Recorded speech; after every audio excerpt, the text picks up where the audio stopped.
Hello everyone, how's it going? Welcome back to the channel. So take a look at this chart. This is my vitamin D serum level in my blood, and I have been measuring my vitamin D since the year 2017. So back in 2017, this is September 3rd of 2017, my vitamin D serum level was only 13 nanogram per milliliter. So I was severely deficient in vitamin D, and at that time I was feeling miserable. I used to feel very tired. I was exhausted all the time. Even when I got a nice 8 hours of sleep, I would get up in the morning and I would feel exhausted. My energy levels were down, and I was also feeling depressed, and my mental health was not good. About a month before this, so about August of 2017, I had my annual health checkup, and my doctor ran all the normal tests. So your glucose, triglycerides, cholesterol, the usual stuff they measure in your annual health checkup, and the results came out all good. So my doctor was like, hey, you are in good shape, you are in good health, all your numbers look good, everything is good, go home and come back next year. But then I told my doctor that I don't feel good. I feel very tired, I'm always exhausted, and if I try to work out, it takes a really long time for me to recover. Even simple things like doing leisurely paced swimming, lap swimming, that exhausts me. So something is wrong, can you help me? So that's when my doctor said, okay fine, let's run some extra tests. And one of the tests that my doctor ran was this vitamin D test. So my number came out really low, 13 nanograms per milliliter. Now I want to show the levels that are expected. What is the ideal vitamin D serum level in your blood? And the problem here is that different agencies have different recommendations, and many doctors here in United States, they follow older guidelines. So they may give you some advice based on your vitamin D result, which may not be correct advice. So take a look at the recommendation from various agencies. So the National Academy of Medicine, it says that anything above 20 nanograms per milliliter, that's good enough. So if you are below 20, then you have a problem. So obviously I was 13, which means I was deficient. But if you look at recommendation from other agencies, like for example the Endocrine Society, they say that you should be 30 nanograms per milliliter, not 20. So if 30 is what the baseline is, then 13 is really bad. This means that I'm severely deficient. So according to Endocrine Society, I was in bad shape. But if you take a look at what Vitamin D Council is saying, then this becomes a red flag, because according to Vitamin D Council, you should be 40 nanograms per milliliter to 80 nanograms per milliliter. And so according to their guideline, I am severely deficient. 13 is really bad, and this makes sense because if my vitamin D levels are so low, they would explain why I am feeling tired, why I am feeling exhausted all the time, and why my mental health was also bad. So anyway, I was glad that my doctor gave me a vitamin D test. The results came, and we were able to identify the problem. But that didn't mean that my problems got fixed. So here is what happened. My doctor said, okay, you are at 13, and my doctor was actually going with the National Academy of Medicine's recommendation. So he said you should be around 20, and since you are 13, we want to raise your levels, so why don't you start taking 1000 IUs of vitamin D, so supplementation basically. So he said, okay, get something like this. Now guys, don't pay attention to the brand that I am holding here. This is just the vitamin that I found in my local pharmacy, so I'm not trying to sell you anything. Don't worry about the brand. My doctor said get vitamin D supplements. So this one is 5000 international units, but my doctor at that time said take 1000 international units every day, and that will fix your vitamin D issues. So I started taking 1000 IUs of vitamin D supplements.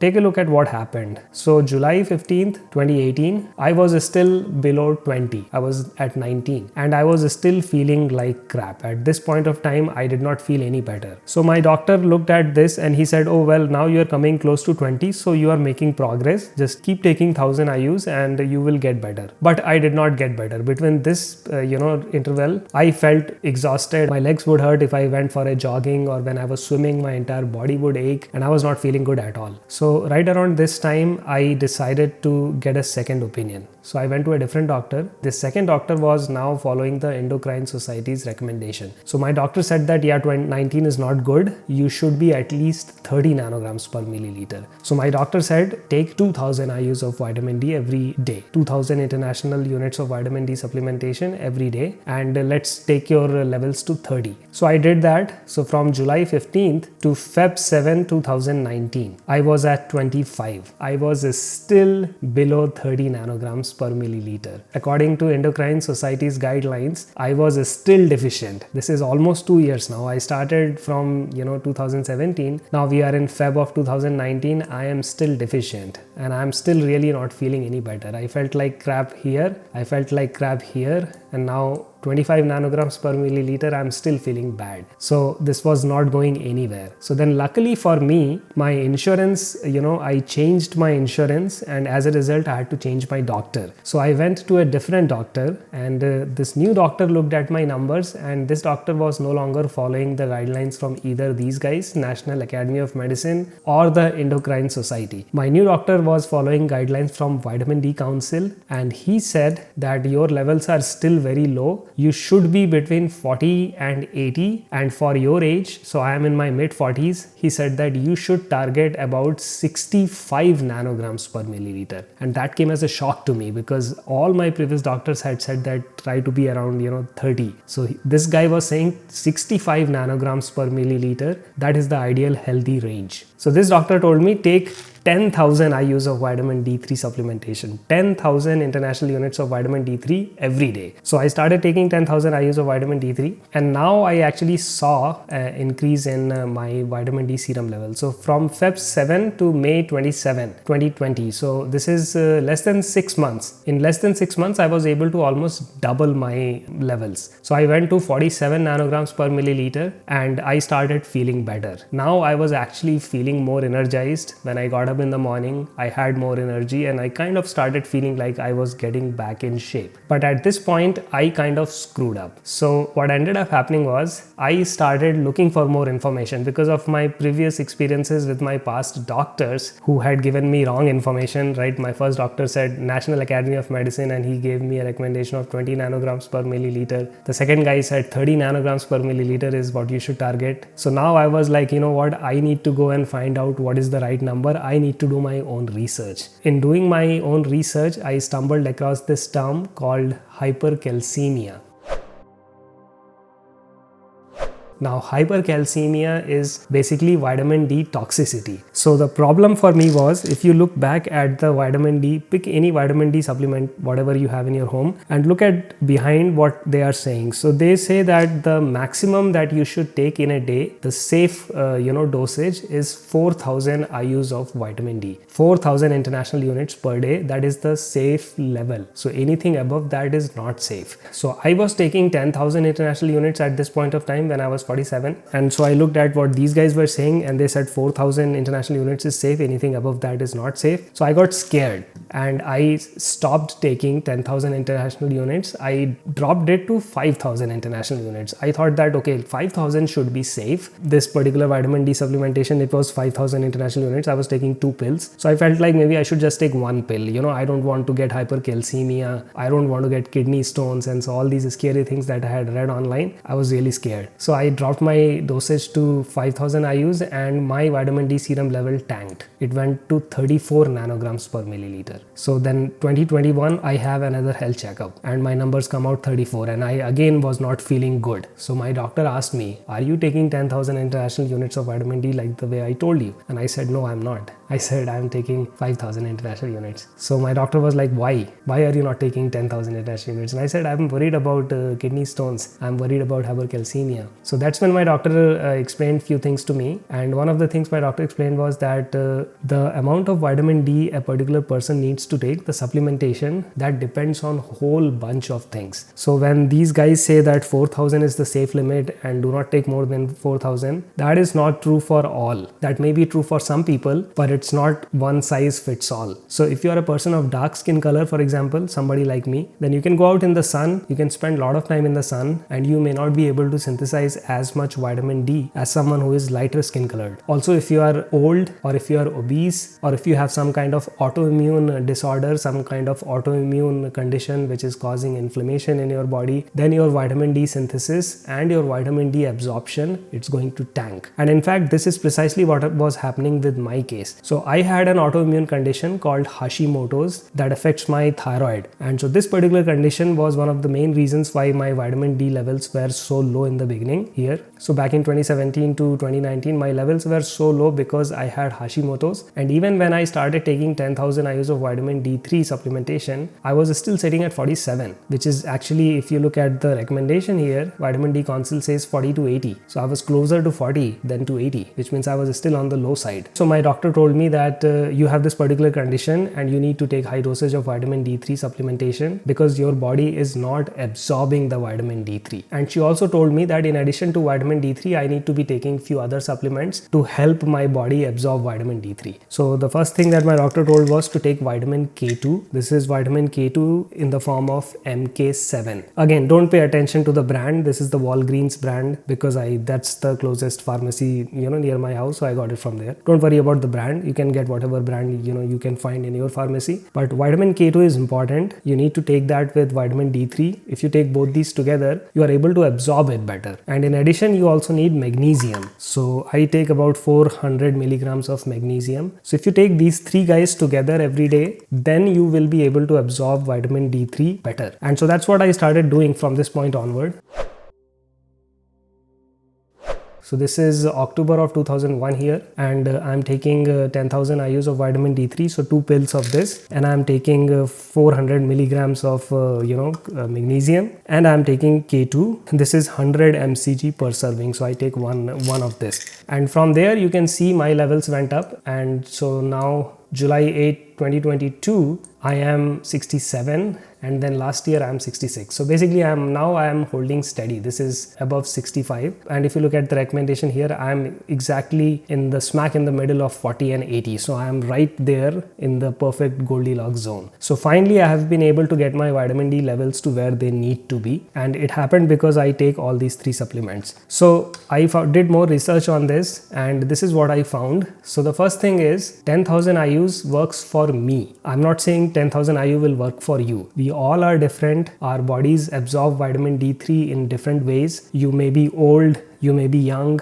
you may have some autoimmune condition, or maybe you don't have any autoimmune condition. You may have dark skin color, or maybe you are Caucasian and you have white skin color. So all these things will affect how your body absorbs vitamin D3. One size does not fit all. So do not go by their recommendation that 4,000 international units is the maximum safe limit. That is not true. How much you need to actually talk to your doctor and figure that out. So this fixed all my health problems. My chronic fatigue, I used to feel tired, I felt down, I had kind of like mild depression, all those things went away. And like I said, I am taking 100 mcg of vitamin K2. So this is the vitamin K2 in the form of MK7, and this is actually something which I found out later, but this is very crucial. So vitamin K2 ensures that the absorbed calcium is directed to your bones and your teeth. Well, what it means is that if you're taking high dosage of vitamin D3, then you may have calcium deposition in your soft tissues. So your internal organs or your veins, arteries, your vascular system, they may start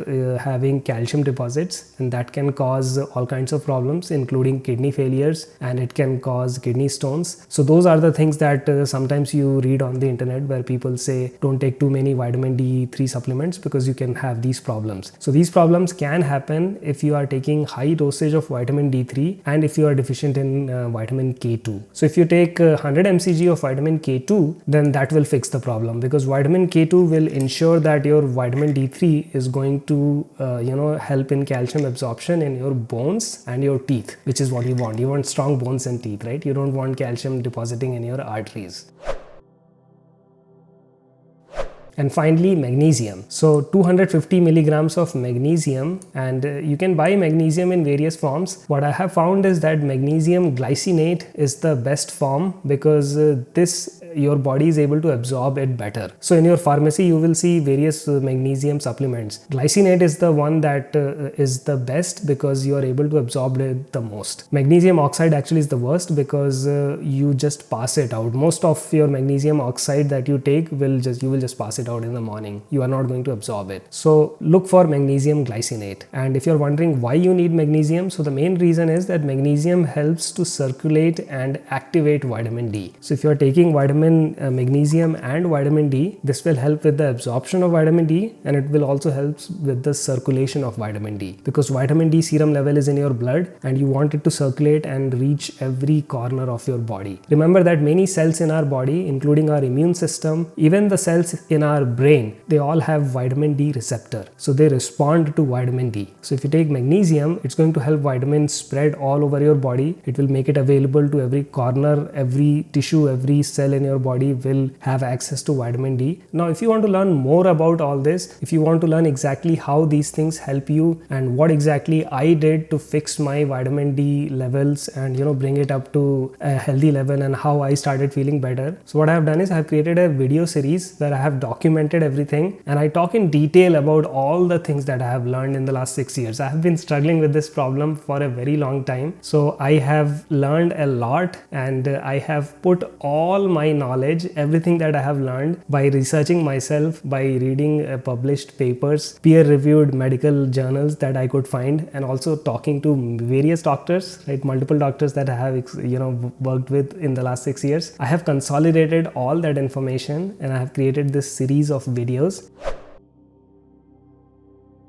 So you can check them out here. This is the webpage that I have created, and there is a lot of information here. I have actually 42 lessons there, and these lessons include videos. I have research paper in PDF format, and I have also got some interesting quizzes and self-improvement challenges. So guys, I took a long time to create this, and I think this is going to be very useful for anyone who is suffering from chronic fatigue. If you feel tired and exhausted, if you have Hashimoto's or any kind of thyroid issues, so I talk about that. I have a special module just for thyroid, vitamin D and thyroid levels. So I talk about all that. So if you want to learn about all this, check out this video series. The first video is freely available. The rest of the stuff I have put behind paywall because YouTube is not very happy with these medical videos. They tend to sometimes censor these videos and create problems. So I had to put it on a different platform, and that's the reason why everything is not freely available. I'm sorry, YouTube doesn't let me do this. So you can check out this page, and if you think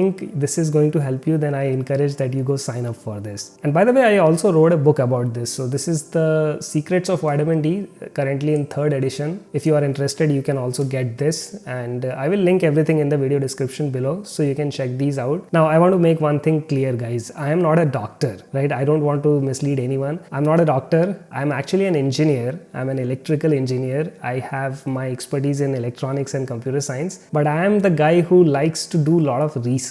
I really like to read research papers, learn everything about whatever interests me. And for the last few years, I have really been interested in my health because of my chronic fatigue and because I was feeling so bad. So I have been doing really thorough research, reading papers that were published in peer-reviewed research journals. And so this is the sum total of everything that I have learned, and that is what I have put it, in this ebook. So you can check out this ebook, or you can go check out my video series, because that is basically everything that I have learned in the last 6 years. I've put all that in those video series. Also, if you have any questions or if you want to share your own story or experiences, feel free to leave a comment below in the comment section, and I will try to respond to each and every comment. I hope you found this video useful. Please subscribe to my channel because I talk about health, I talk about vitamin D, I like to share whatever I have learned here. So definitely subscribe to my channel, and I will see you guys again in my next video. Bye.